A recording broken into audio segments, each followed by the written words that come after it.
Maybe. Lewis Black is a jerk, though. Tell me why you don't like Dane Cook again? It's not funny. He's very funny. No, he's not. Yes, he is. It takes so long. He did the punchline of his jokes. He's like, you driving that car, man? You got that key? He's like, yeah, man, I'm a key. I started a car, man. Started a car, right? Right? Am I right? Right? Your keys like talk to you and stuff, right? I'm so right.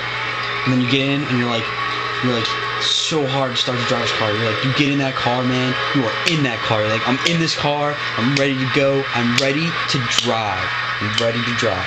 And you start the car, it's like, it takes so long.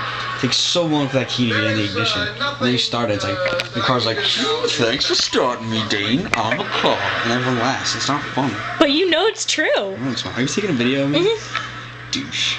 We're here in Washington this evening for Just so I can post it on YouTube, and everybody's gonna be like, dude, that guy's a douchebag. He doesn't like Dane Cook.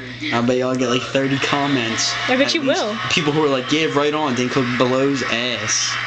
No. Well, actually, that's a lie. You blow ass. Lewis Black is hilarious. Nah, he's really old. Born and raised So? in Silver Spring, Maryland. Dane Cook is hot. So when Dane Cook is old, you're gonna say he blows? No. So then why does Lewis Black blow? Because he wasn't cool when he was young. Yeah, he was. No. Probably was cooler than you. Say you're from Silver Spring. No, I was the coolest kid in school. No, he wasn't. Yes, I was. That's crap. That's crap, man.